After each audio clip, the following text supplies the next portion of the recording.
Hello YouTube, Kevin here for Superpower Broadcasting. Today I'm going to be discussing Tulsi Gabbard's recent comments regarding Trump and what she calls his unholy alliance with Saudi Arabia. Now, this is an interesting one where I am also opposed to the Saudi Arabian dictatorship. They are obviously, and as in this case, as Tulsi Gabbard points out, the bankrollers of Wahhabist and extremist Sunni ideology in the world. And their media outlets that they fund promote radical interpretations of Islam everywhere from Syria to ultimately Indonesia, essentially. And so they are a problem and they are a threat to the West. And she's right in pointing out that Trump has a very close relationship with the Saudis. Now, here's where it gets interesting, of course. If you watch this channel, you know that I'm not a fan of Tulsi Gabbard. I call her Tanky Tulsi Gabbard because she's just that. Someone on the left who conducts apologia for dictators. And so that's where I'm going with this now. So Tulsi Gabbard, Tanky Tulsi, to call out Trump, who's bad on this, and she's right to call him out on his close entanglement with the Saudi dictator, Mohammed bin Salman. The problem is, of course, that she's not one with the moral grounds to speak on this issue, because it comes across as ultimately blatant hypocrisy on her part. Because if you've been following the news much, if you've seen over the last 2 or 3 years in particular Tanky Tulsi's excursions abroad, you know that she went and visited the war criminal dictator of Syria, Bashar Assad. And not only did she conduct a visit over there and met with much of the regime and did photo ops and did the whole sort of, the apologia that's classic with the Tanky movement. But she comes back to the United States and then argues that the United States needs to negotiate and get friendly with Bashar Assad. And it's worse than that. It gets worse. I did a video a few weeks back covering her interview with Stephen Colbert, where Stephen Colbert asked her, and he rightly pointed this out and did some hard-hitting journalism, even though he's a comedian and it's not his job to. He asked her, well, Assad, according to reporting, used weapons of mass destruction in the form of chemical weapons against the Syrian people. Do you believe that that happened, essentially, was what he asked her? And there were two ways that she could answer it. Either she could do what a lot of dictator apologists and isolationists do, the RT crowd, that see Putin as the victim of Western liberalism, that whole crowd. They usually deny that the chemical weapons were used against Syrians. They usually say either that it was a false flag or that it was fake. They often will argue that, well, it was the U.S. doing it so that they could blame Assad to give a pretext to go to war. Even though, if that were the case, it's been a couple years now altogether since this started, you would think that the U.S. would have gone to war with Assad by now, but of course they haven't. So it's a weak conspiracy theory. It's worse than the 9/11 truthers, because at least in their crazed conspiracy world, Bush did 9/11 to get a war in Iraq. Well, the war in Iraq happened, so that at least gives that conspiracy theory a bit more credence, even though I think it's insanity. But even the truthers on 9/11 are smarter than this. But Tanky Tulsi Gabbard didn't go in that direction, of course. She actually admitted that he did use chemical weapons against his own people. She admitted it.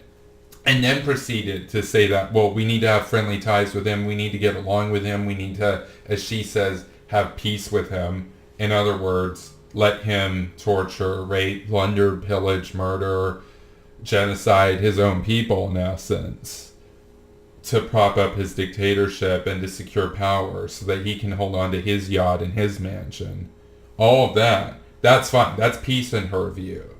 And of course I would say to that, well, Tanky Tulsi, that's all fine and good if you're living at Cushy on a beach in Hawaii. But if you happen to be Syrian, getting gassed in the face by Assad, that doesn't feel that peaceful. So it goes back to this Westphalian fetish, this notion of, well, sovereignty is sacrosanct and sovereignty is only for the rulers and you're free to gas your own people and that doesn't matter because what we want is quote-unquote peace. Well, that's not the world that I want to live in. The kind of peace that I want to live in is a global democracy. That's when we'll have real peace. Until then, this is not tolerable. In the case of Assad, of course, Tanky Tulsi goes further, where much of her rhetoric, much of her entire platform on launching and pursuing this campaign to try to get the nomination from the Democratic Party for the ultimately to run as the ticket for the President of the United States. This is her objective. Much of her rhetoric and much of her momentum in pursuing this has revolved around the issue of U.S. relations with Syria and to a lesser but relevant extent U.S. relations with Russia, in which she adopts in both cases the narrative essentially of USA bad, Assad good, or USA bad, Putin good. That's roughly what it translates to. She will offer caveats and qualifications and equivocations and all kinds of defense mechanisms in order to ultimately, what I would argue in her case, ultimately dodge the question, dodge the issue. Well, when she was on Colbert, she probably wasn't expecting to get that level of hard-hitting question and wasn't prepared. So she didn't have the time to dodge the issue. She directly answered it and said, yeah, he gassed his own people. So we can tell right here from her character that she's perfectly fine with the U.S. having good relations, with the U.S. getting along with dictators that use weapons of mass destruction against their own people. So for her then to go and attack Donald Trump and say, well, you're bad and your administration is bad because you have close ties with Saudi Arabia and Saudi Arabia commits human rights abuses against their own people and spreads terrorism around the world. Well, I got news. Bashar Assad, Hafez al-Assad, those guys, they are not some, war on terrorism, anti-Al-Qaeda,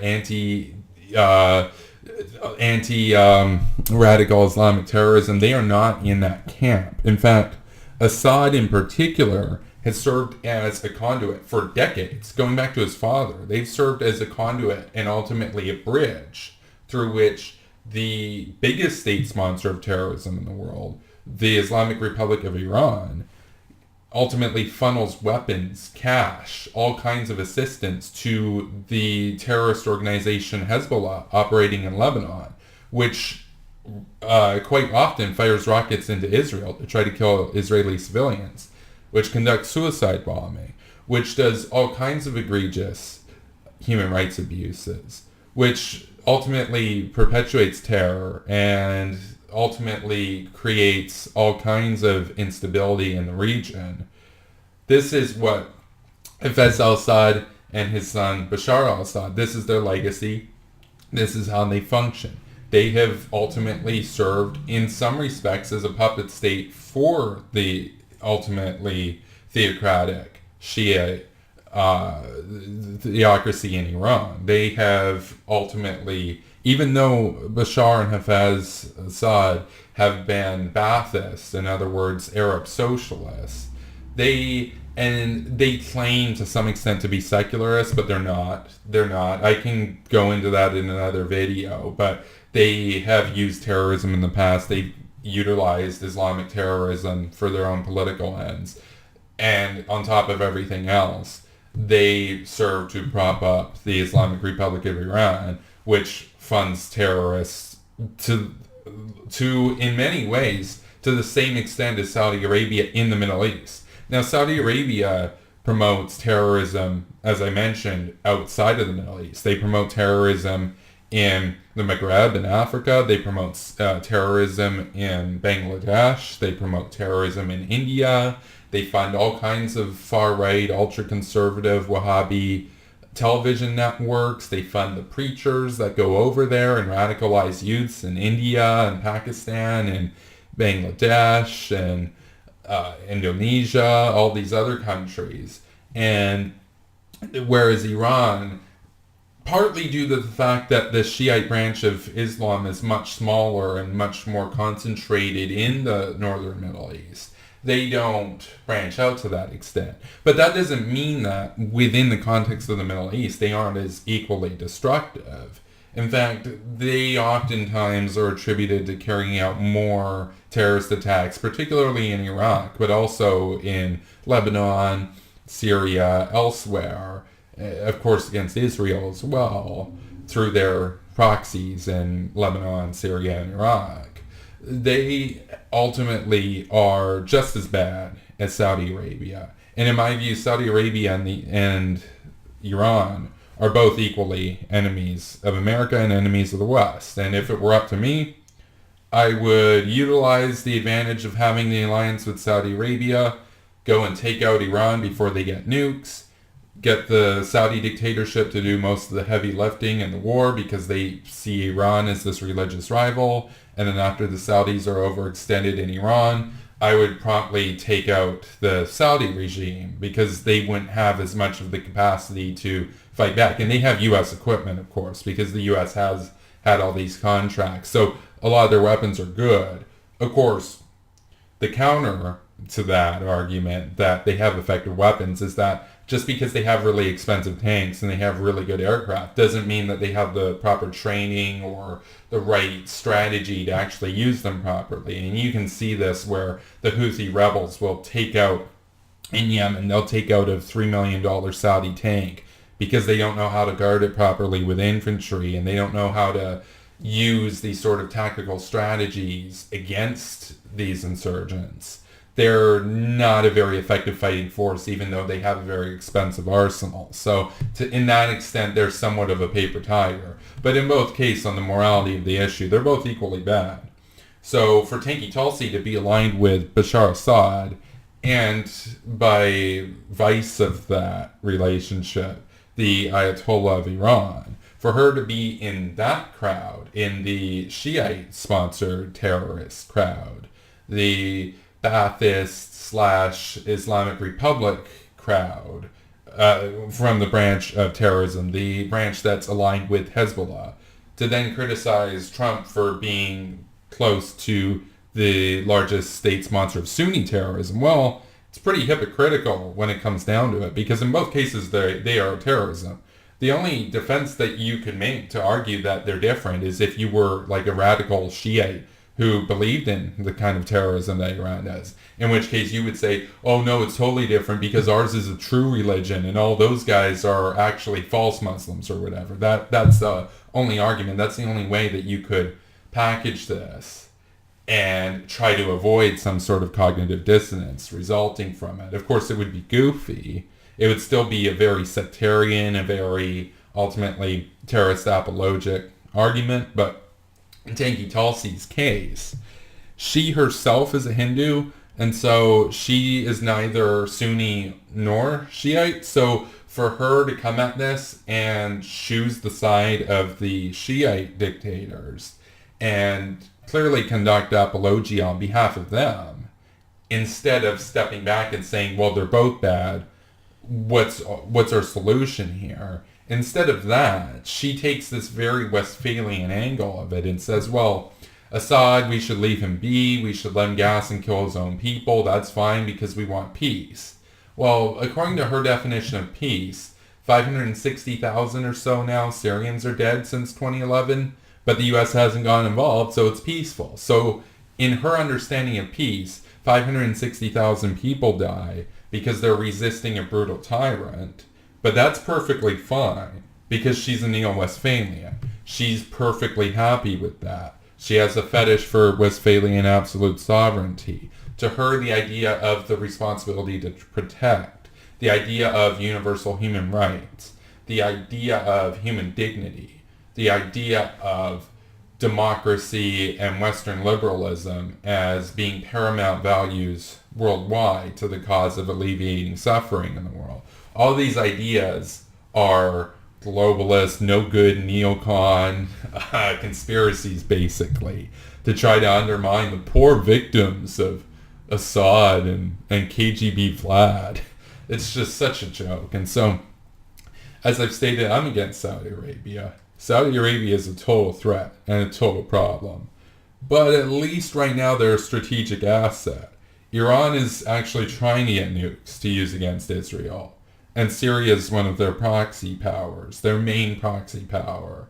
And they serve as the conduit through which weapons, cash, other external war material is smuggled to Hezbollah to destabilize the Middle East, to perpetrate violence against civilians, and to try to destroy Israel and kill Israeli civilians. So for Tanky Tulsi to attack Trump for having close ties to Mohammed bin Salman, well, that's incredibly hypocritical because, as I've demonstrated, she has close ties with Bashar al-Assad. And it gets even worse because, as I mentioned, she does the apologia for Assad, and by vice of that, the Ayatollah of Iran, who's the largest state sponsor of terrorism in the Shiite world, she does all of that. But she also then goes on to court and conduct a apologia for Vladimir Putin, KGB Vlad as I call him. This is a lesser issue with relative to Syria, but it's still an important issue, and a lot of the most toxic elements of her fan base that she's trying to court now to propel her campaign into the debates, they are of the Russia good, USA bad narrative. They view Putin as the victim of Western liberal aggression. They view Putin as ultimately betrayed by NATO, that NATO promised that NATO would not expand past West Germany in the late 1980s, and then Bill Clinton expanded NATO, and then George W. Bush expanded NATO. This, of course, as I've discussed in the video that I did on the myth of Russia as the savior of the West, I talked about how NATO doesn't just expand in the same way that Russia expands. There's a meme out there that's great. It shows, in the top image, it shows a picture of two guys in suits shaking hands, and it says, how countries join NATO. And then in the bottom picture, it shows a bunch of civilians looking terrified and emaciated as the Red Army rounds them up. And then it says how a country joins Russia. So the countries that NATO, quote-unquote, expanded into actually asked for NATO to come in for protection against Putin, or Yeltsin back then, but for the most part, Putin.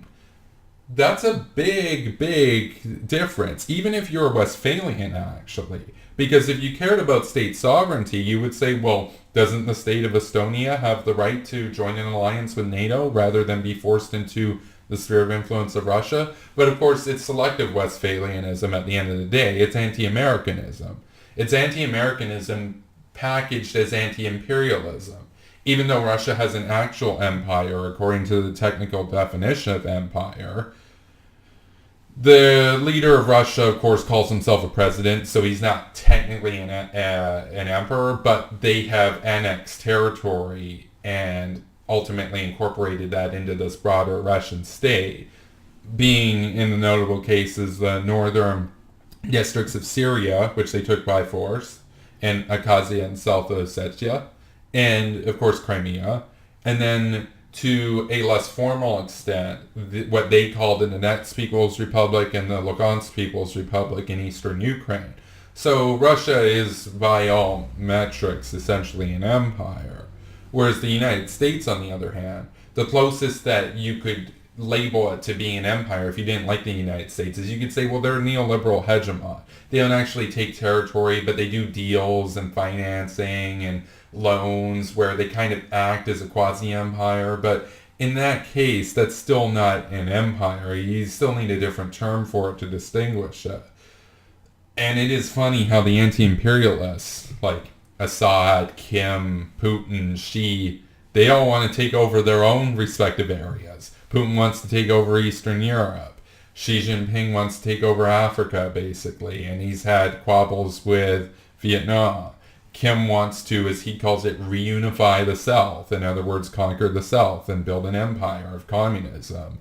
Or Juche, as the Kim dynasty refers to it, as their interpretation. And then, of course, Assad. Well, Assad clearly has been playing into the broader empire of the Islamic Republic of Iran, where they have, as I mentioned, they have proxies across the Middle East, but in particular, proxies in Hezbollah. And their goal is to ultimately gain territory, weaken the U.S. and Israel, destabilize the region, and ultimately, for two reasons. One, gain a geostrategic advantage in the region, but also to raise oil prices, because Iran has a higher break-even cost for drilling oil than Saudi Arabia does, for example. So Saudi Arabia's interest, by and large, is to keep the Middle East stable so that prices are lower, so that the countries with higher break-even costs might be priced out of the market, and they can corner a larger market share. That's more or less Saudi Arabia's objective in this. And then they have the religious dynamic where they're against the Shiites and everything. And then, of course, Iran as well has the religious dynamic. But in both cases, it comes down to ultimately a war for territory, a war for oil, and a war over religious chauvinism. They're both equally bad, in essence. For Tanky Tulsi to say that Trump's bad because he's aligned with one of those equally bad parties, but then for her to be closely aligned with the other equally bad party, well, it's quite a lot of hypocrisy there. And so I thank you for watching, guys. I welcome any debate, feedback, criticism, and let me know what you think. Do you find her comments to be actually not hypocritical? Do you think that, well, she actually has a point here, and it shouldn't necessarily matter whether or not she's close with Assad and Iran and Putin, because she still might be technically right on this specific issue with respect to Trump? Or do you agree with me in the sense that you think that it ultimately weakens the criticism against Trump because people can point to her, Trump could point to her and say, well, you're an apologist for Assad, or you're an apologist for the Ayatollah, so who are you to criticize me over this? But let me know what you all think. Thank you for watching, YouTube.